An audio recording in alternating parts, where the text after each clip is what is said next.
زاویے میں ایسے وقت میں کھانا پکاؤ جب غریب کے بچے سو چکے ہو یا ان تک خوشبو نہ پہنچے. بچی نے ضد کر بیٹھی, غریب باپ ضد پوری نہ کر سکتا, ان بلکتے ہوئے بچوں کے آنسو پہنچے. وہ کیا کسی نے کہا تھا دوپہر کو سلا دیتی ہے بچوں کو اس ڈر سے گلی میں پھر کھلونے بیچنے والا نہ آ جائے. ان لوگوں کے درد کو کون سمجھا ہے آمنہ کے لال؟ یتیم کی نزاکت قلبیہ کا کسی نے اتنا لحاظ کیا ہے جتنا آمنہ کے لال نے. کسی نے اس کی رقاقت قلبیہ کا یوں لحاظ کیا ہے جتنا میلاد والے رسول نے کیا ہے. تو کیا ظالم و محبوب کا حق یہ تھا کہ خاکے تراشے جائیں؟ جس نے شفقتیں بانٹی, انسانیت کو انسانیت کا درس دیا, غلامی کی زنجیریں توڑ دی, پستیوں سے انسان کو اٹھا کے اور جس سریا کی بلندیوں تک پہنچا. وہ غلام جو آقا کا جوتا دھوپ سے اٹھا کے چھاؤں میں رکھے, آقا اس پہ بھی کوڑے مارے, میرے حضور معراج سے واپس پلٹے تو کہیں بلال تو کون سا نیک عمل کرتا ہے, میں نے جنت میں تیرے قدموں کی آہٹ سنی ہے. کیا خیال ہے ایک جملے نے دور غلامی کی ساری تھکن اتار نہیں دی ہوگی؟ یہ میرے حضور ہیں, یہ رحمت للعالمین ہے, یہ میلاد والے نبی ہیں. حضور پر ہماری جانیں قربان, ہمارے ماں باپ قربان, ہماری نسلیں فدا ان کے نام پر. ہم ساری زندگی بھی ان کے نام کی پکار کرتے رہے, حق پھر بھی ادا نہیں. ہمارے بدن پہ اتنے بال نہیں ہیں جتنے رسول اللہ کے احسانات ہیں. ہمارا بال بال قرض رسالت میں جکڑا ہوا ہے. تو کیا اس رسول کا یہ حق تھا کہ چوراہوں کے اندر الٹی ٹیڑھی لکیریں تراش کر کے خاکے بنا کر کے لٹکا دیے جائیں؟ تم تو جانے قربان کر دو پھر بھی حق ادا نہیں. لیکن یہ امتحان اس امت کا ہے. دیکھو حضور کے خاکے تو ہو ہی نہیں سکتے, خاکے تو خاکیوں کے ہوتے ہیں. جو پیکرے دور ہو اس کے خاکے کون تراشے؟ اس محبوب کا تو سایہ بھی نہیں تھا, خاکے کہاں سے؟ ہمارا غصہ یہ ہے کہ تم کسی اور کے خاکے تلاش کر کے منسوب کیوں کر رہے ہو. باقی رہی بات حضور کی تو ممکن ہی نہیں. رخ مصطفیٰ ہے وہ آئینہ, اب غصہ دوسرا آئینہ, نہ کسی کی بزم خیال میں نہ دکان آئینہ ساز میں. سوچا ہی نہیں جا سکتا تو تلاشا کیسے جا سکتا؟ تصور بھی نہیں ہو سکتا.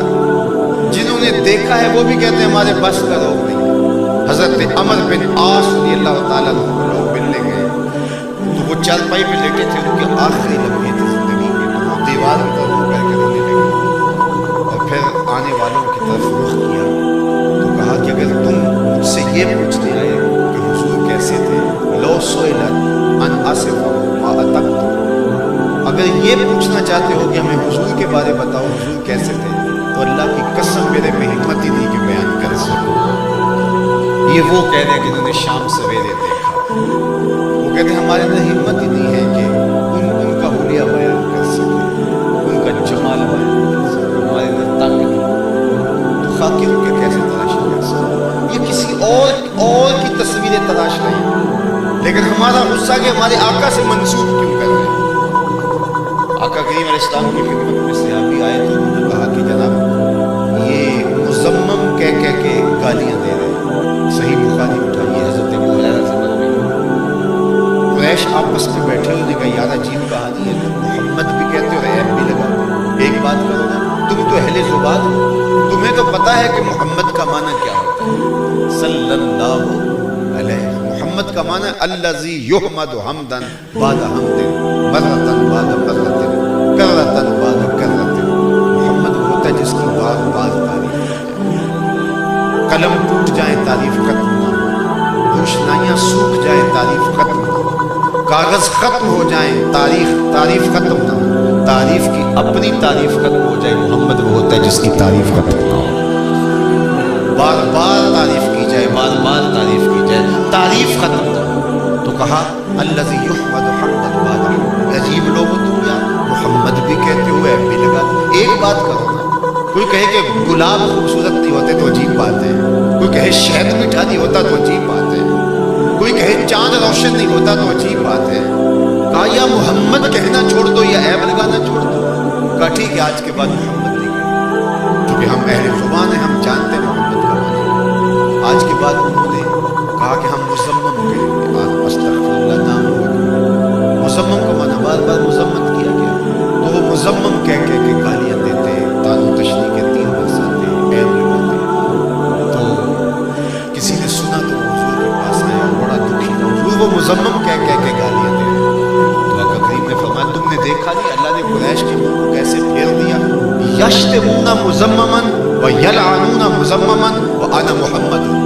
وہ فرمایا کسی مزمم کو گالیاں دے رہے ہیں، میرے رب نے مجھے محمد بنایا.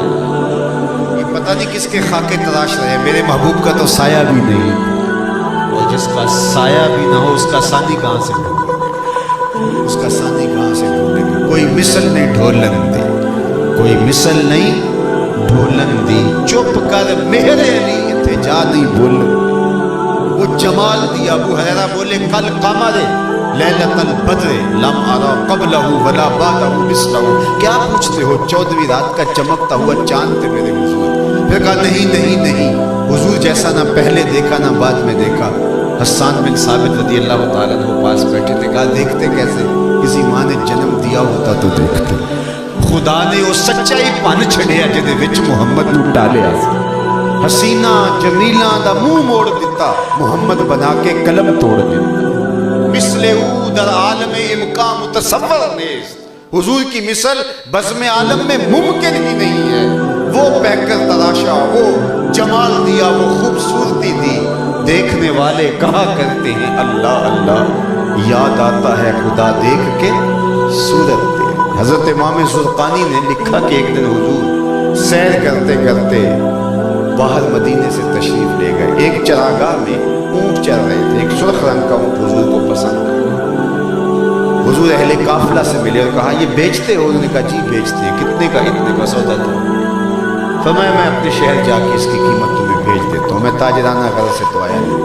انہوں نے کہا ہمیں منظور ہے. حضور اونٹ لے کے چل دیے اور وہ حضور کو دیکھتے رہے. جب نظروں سے اوجھل ہو گئے تو دل پہ ہاتھ رکھ کے کھڑے. تھوڑی دیر بعد سکتے سے باہر آئے اور ایک دوسرے سے پوچھنے لگے یار یہ جو شخص اونٹ لے گیا ان میں اس کو کوئی جانتا ہے؟ انہوں نے کہا تو نہیں جانتے. کہا اچھا کوئی پتہ پوچھا ہو؟ انہوں نے کہا بس ہم نے تو کوئی پتہ نہیں پوچھا. کہا قیمتی اونٹ دے دیا اور پتہ بھی نہیں پوچھا. جب کسی کو نقد سودا دے تو آپ اسے جانتے ہوتے ہیں، نہ جانتے ہوتے ہیں کوئی فرق نہیں پڑتا. لیکن جب کسی کو ادھار دیں تو یا آپ اسے جانتے ہوتے ہیں یا درمیان میں کوئی ضامن ہوتا ہے یا وہ کوئی چیز گروی رکھتا ہے.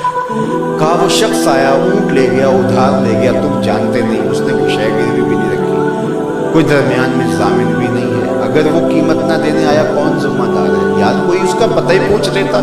ایک بولا یار جب وہ باتیں کرتا تھا منہ سے پھول جھڑتے تھے. اذا تکلم رؤیا کالنور یخرج من بین ثنایا.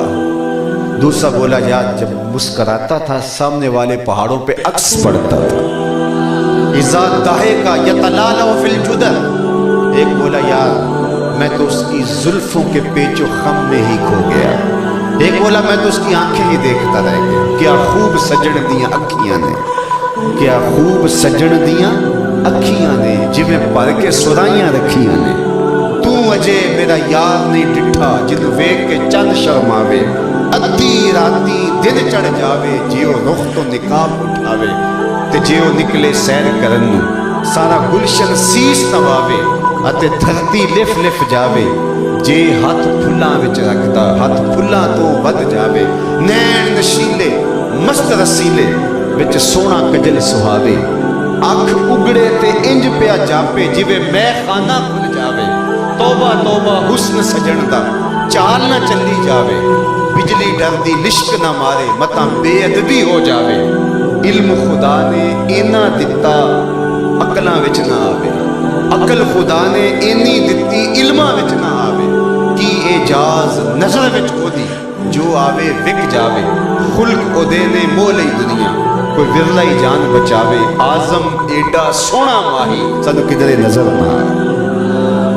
انہوں نے کہا جو بھی ہوا تم اس کے حسن میں کھو گئے اور وہ اپنے حسن کا جادو جگا کے قیمتی اونٹ ہتھیا کے تم سے لے گیا. امام زرقانی نے لکھا کہ جب انہوں نے کہا کہ وہ قیمتی اونٹ ہتھیا کے لے گیا تو اب تک خاموش بیٹھی قافلے کے سردار کی بیوی نے خیمے کا پردہ سرکایا اور ان سے مخاطبت کرتے ہوئے کہا انا ضامنۃ للثمن جملکم لا یقدر بکم، خبردار اس کے خلاف کوئی بات کی، اگر وہ قیمت نہ دینے آیا تو میں ضامن ہوں، مجھ سے قیمت لے لینا۔ انہوں نے کہا اچھا تو اسے جانتی ہے؟ کہا واللہ میں بھی نہیں جانتی۔ تو کہا پھر ضمانت کاہے کو دے رہی ہے؟ اس نے کہا جب تم سودا کر رہے تھے خیمے کی اوٹ سے میں نے اس کا چہرہ دیکھا تھا، اور جس کا چہرہ اتنا سونا ہو وہ جھوٹ بول ہی نہیں سکتا ہے۔ تھوڑی دیر کے بعد حضور علیہ السلام کے غلام آئے، کہا اہل قافلہ کون ہیں جن سے ہمارے آقا نے اونٹ خریدا تھا؟ انہوں نے کہا جناب ہم۔ کہا یہ کھجوریں حضور نے آپ کی ضیافت کے لیے بھیجی اور یہ رہی آپ کی قیمت۔ انہوں نے کہا کہ قیمت کیا لیں گے، ہم تو خود بک گئے ہیں، ہمیں بتائیے وہ پیارا رہتا کہاں ہے؟ تو انہوں نے کہا یہ جو نخلستان دکھائی دے رہا ہے، کھجوروں کا جھنڈ جسے مدینہ کہتے ہیں، یہی پیارے کا ڈیرا اور وہی ان کا بسیرا ہے۔ امام زرقانی نے لکھا ہے کہ اس قبیلے کے سردار کا نام طارق تھا، اس وجہ سے اس کو وفد طارق کہا جاتا ہے۔ یہ وہاں سے اٹھا اور حضور کے قدموں میں آیا اور آقا کریم علیہ السلام کی غلامی اختیار کر لی، تیری تک کے اداموں میں مرید ہو گئی۔ تو حضور کا جمال، حضور کی خوبصورتی، حضور علیہ السلام کا حسن ایسا فائق تھا کہ جہاں حضور آتے پھر حضور چھا جاتے۔ جابر بن سامرہ رضی اللہ تعالیٰ عنہ فرماتے ہیں لیلۃ الادھیان تھی، 14ویں رات کا چمکتا ہوا چاند تھا اور حضور سرخ غلے میں جلوہ فراش تھے اور میں کبھی چاند کو دیکھوں اور کبھی حضور کو دیکھوں۔ فائزہ ہو احسن عندی من القمر، تو میں نے فیصلہ کیا چاند نہیں میرے حضور ہی سونے ہیں۔ تو اللہ نے وہ جمال دیا، وہ خوبصورتی دی، وہ حسن دیا، وہ اللہ نے اپنے محبوب کو وہ کمال کا جمال عطا کر دیا جو انہی کا مقصود ہے۔ اس لیے اس جمال اور خوبصورتی کے مرقع و منبع محبوب کی عظمتوں کو کون گہنا سکتا ہے؟ چاند کی طرف منہ کر کے تھوکنے سے اس کی نوری کرنوں کو میلا نہیں کیا جا سکتا، تھوکنے والے کا اپنا منہ ہی گندا ہوگا، چاند اسی طرح روشن اور تابہ رہے گا۔ یہ فرانس کے گماشتوں نے جو حرکت کی ہے، یہ ان کا تھوکا ہوا ان کے اپنے منہ پہ آ گرے گا۔ مدینے کا چاند کل بھی روشن تھا، ہرا کا چاند آج بھی روشن ہے اور رہے گا، یوں ہی ان کا چرچا رہے گا۔ بڑے خاک ہو جائیں جل جانے والے، لیکن میں آپ سے یہ بھی کہوں گا اس طرح کے ہونے والے واقعات کیا امت کو کھڑا کر دینے کے لیے کافی نہیں ہے؟ امت کو صحیح معنوں میں امت بنا دینے کے لیے کافی نہیں ہے؟ تشدد، افتراق، فرقہ بندی، گروہ بندی کے بت پاش کر کے ہم حضور کی امت بن کے کھڑے ہونے کی ضمانت اس سے حاصل نہیں کر سکتے ہیں؟ جب پوری دنیا کا کفر ملت واحدہ بن کے اسلام کے خلاف سازشوں میں لگا ہوا ہے تو کیا امت کو حضور کے قدموں میں نہیں آ جانا چاہیے اور آقا کریم علیہ السلام کے طریقہ زندگی کو اپنی روح میں جذب نہیں کر لینا چاہیے؟ کیا ہمارے لیے صرف اتنا کافی ہے کہ ہم کہلائیں کہ ہم مسلمان ہیں؟ ہمارا عمل، ہمارا رویہ، ہمارا طرز زندگی، ہمارا انداز معاشرت اس کی مطابقت میں نہ ہو؟ صاحب اس وقت حالات کا تقاضا یہ ہے کہ ہم دور سے چلے آ رہے ہوں، لوگ پہچان کے کہیں وہ دیکھو آقا کا غلام آ رہا ہے۔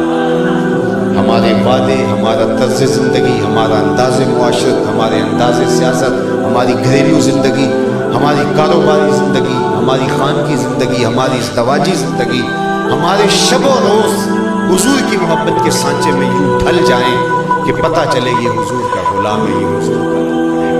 اللہ اکبر! آقا کریم علیہ السلام کی محبت کا تقاضا ہے کہ حضور کا فرمان اور ہمارے لیے واضح حکم تو حکم رہا، محب تو محبوب کی منشا کو بھی پا لیتا ہے کہ محبوب کی منشا کیا ہے۔ مدینہ المنورہ کی ایک گلی سے حضور گزر رہے تھے تو ایک ایسا مکان بن رہا تھا جس طرز تعمیر کو حضور پسند نہیں کرتے تھے۔ رک کے پوچھا یہ کس کا مکان ہے؟ کہا فلاں انصاری صحابی کا۔ حضور نے کچھ نہیں کہا، گزر گئے۔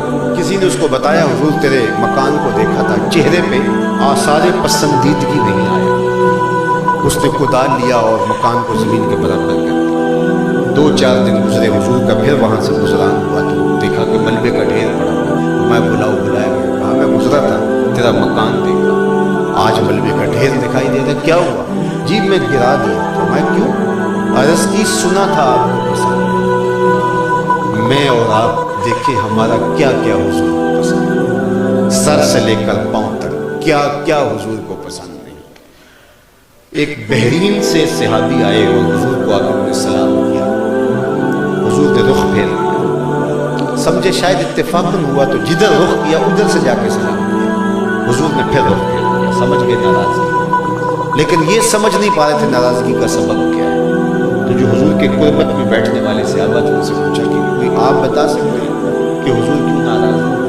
انہوں نے غور کیا، کہا ہاں یہ تم نے سونے کی انگوٹھی پہن رکھی، حضور اس گناہ بے لذت کو حرام کر دے چکے، ان الذهب والفضة حرام لذکور امتی، امت کے مردوں کے لیے سونا چاندی حرام ہے، صرف 4.5 ماشے کی انگوٹھی کا جواز دیا گیا اور باقی حرام کر دیا گیا۔ عورتوں کا زیور زینت ہے، مرد کو جچتا نہیں، منع کر دیا، اس کو جہنم کا انگارہ حضور نے قرار دیا، شاید حضور ناراضگی کا سبب۔ آگے بڑھے، سونے کی انگوٹھی اتار کے حضور کو پیش کرتے ہوئے کہا حضور شاید آپ کی ناراضگی کا سبب یہ ہے۔ آقا کریم نے یوں پکڑ کے ایسے پھینک دی، ناراضگی ختم ہو گئی، مجلس جاری رہی۔ تھوڑی دیر کے بعد اختتام کو پہنچی مجلس، لوگ گھروں کو پلٹنے لگے تو یہ بھی واپس ہونے لگے تو کسی نے کہا یار وہ انگوٹھی تو اٹھا لو، قیمتی دھات ہے، تم تو نہیں پہن سکتے شرعاً لیکن تمہاری بیوی تو پہن سکتی ہے۔ تو صحابی نے کیا کہا اس آئینے میں اور آپ اپنے آپ کو ہم کہاں کھڑے؟ تو کہا یہ اٹھا لیجیے، آپ کی بیوی تو پہن سکتی ہے۔ تو صحابی نے کیا واللہ لا آخذہ وقد طرحہ رسول اللہ صلی اللہ علیہ وسلم، اللہ کی قسم میں اس انگوٹھی کو کبھی نہیں اٹھاؤں گا جس کو میرے حضور نے پھینک دیا ہے۔ میں اور آپ دیکھیں کیا کیا تھا جس کو حضور نے پھینکا اور ہم اس کو سینے سے لگائیں۔ وہ جاہلیت کی باتیں آج بھی ہماری معاشرت میں موجود ہیں جن کو میرے حضور نے پاؤں تلے رگڑ کے پامال کر دیا۔ حجۃ الوداع کے موقع پر فرمایا یہ جو تفاخر ہیں جو تم ایک دوسرے سے بڑے بنتے ہو، عربی کو اجمی پر، اجمی کو عربی پر، کالے کو گورے پر، کوئی فوقیت حاصل نہیں ہے۔ میں ان تفاخرات کو یوں جو ہے وہ کچل رہا ہوں اور باقاعدہ حضور نے پاؤں تلے جس طرح کوئی چیز کچلی جاتی ہے اور میں اس کو رونتا، تو کیا مزدور اور سرمایہ دار، غریب اور امیر، چودھری اور کمی کی تقسیم ہماری معاشرت میں آج بھی موجود نہیں ہے؟ تو اگر ہے تو پھر یہ جاہلیت کی باتیں میرے حضور نے تو پھینک دیا اور ہم اس کو سینے سے لگائے۔ آج سودی معیشت ہمارے رگ و ریشہ کے اندر محو نفوذ نہیں ہے، اللہ نے تو اعلان جنگ کیا تھا اس کے ساتھ۔ آج جھوٹ قدم قدم پہ ہم نہیں بولتے۔ حضور سے پوچھا گیا مومن بزدل ہو سکتا ہے؟ فرمایا نہیں، بہادر ہوتا ہے، لیکن ہو سکتا ہے کبھی اس سے بزدلی بھی ہو جائے۔ پھر پوچھا کہ مومن کیا جو ہے وہ بخیل ہو سکتا ہے؟ نہ، کہا نہیں سخی ہوتا ہے، لیکن ہو سکتا ہے کبھی اس سے بخل بھی ہو جائے، تقاضا آئے بشریت۔ تیسرا سوال حضور سے کیا مومن جھوٹا ہو سکتا ہے؟ آقا کریم نے فرمایا جھوٹا نہیں ہو سکتا، یہ طے شدہ بات ہے، مومن ہو اور جھوٹا ہو یہ نہیں ہو سکتا۔ ہم تو وہاں بھی جھوٹ بول دیتے ہیں جہاں ضرورت بھی نہیں، اور ضرورت بھی ہو تو جھوٹ بولنے کی ہمیں اجازت نہیں ہے، سوائے 3 مقامات پر، صلح کروانے کے موقع پر جہاں جان کا خدشہ ہو یا توریہ کے طور پہ ہو، یا آپ کے کسی عضو کے کٹنے کا خطرہ ہو تو اس وقت حالت اکراہ کے اندر آپ بول سکتے، اس کے علاوہ تو اجازت ہی نہیں۔ اور ہماری زندگی جھوٹ سے عبارت ہے، اور آج کہتے ہیں ہماری زندگی ہم برکت سے عبارت ہے، برکت آئے گی کہاں سے؟ صحیح حدیث میں آتا ہے جب کوئی شخص جھوٹ بولتا ہے اس کے منہ سے بدبو نکلتی ہے، انسان تو نہیں سونگ سکتے، رحمت کے فرشتے سونگتے، میلوں دور ہٹ جاتے ہیں۔ رحمت کے فرشتے تو ہمارے اطراف میں ہیں ہی نہیں، ہم نے تو اپنے اطراف میں گندگی اور غلاظتیں پھیلا رکھی۔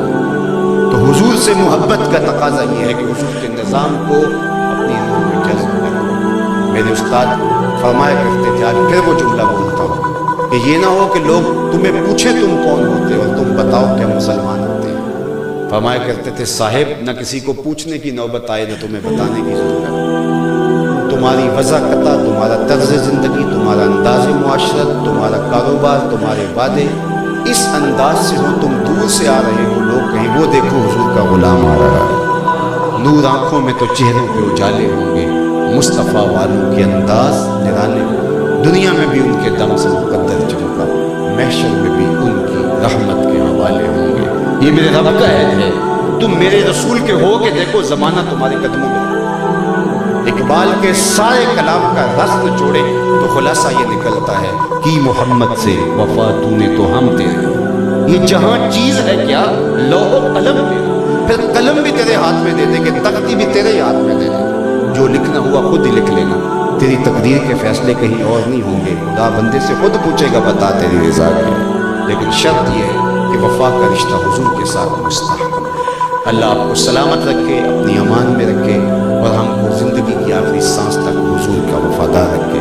وآخر دعوانا الحمدللہ رب العالمین والصلاة والسلام علی اشرف الانبیاء والمرسلین۔ اللہ اٹھو ہاتھ، کبھی بھی خالی نہ موڑے جائیں، پھیلی ہوئی جھولیاں رحمتوں سے پھیل دی جائیں، محبوب کی غلامی میں زندگی سی میں موت عطا کر دی جائے، نفس و شیطان کے مکر فریب سے، دجل و تلبیسات سے ہماری حفاظت کی جائے۔ اللہ جتنے لوگ آئے ہیں واپس گھروں میں پہنچنے سے پہلے آج کے اجتماع کی برکت ان کی روحوں میں ڈال دے، ان کے گھروں تک پہنچا۔ اللہ میرے وطن کی خیر فرما، میرے ملک کو امن کے اجالے دے دے، میرے ملک کو معیشت کا جمال عطا کر دے، معاشرت کا حسن عطا کر دے، صالحیت کا نور عطا کر دے، میرے ملک کی ہر حالت بہتر فرما دے، چپے چپے کی خیر فرما، نظریاتی اور جغرافیائی سرحدوں کی حفاظت فرما۔ اے اللہ پورے عالم اسلام کو ایسا غلبہ، طاقت، شوکت اور حشمت عطا کر کہ تیرے محبوب کی ناموس کی طرف کوئی میلی نظر سے دیکھنے کی ہمت بھی نہ کر سکے۔ وصلی اللہ تعالی علی النبی الامین وآلہ وصحبہ اجمعین۔ اللہ بیماروں کو شفا عطا کر، پریشان حالوں کو خوشحال کر دے، دکھیوں کے دکھ دور کر دے۔ اللہ اپنا خاص کرم ان کے شامل حال میں صلی اللہ تعالی۔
ہے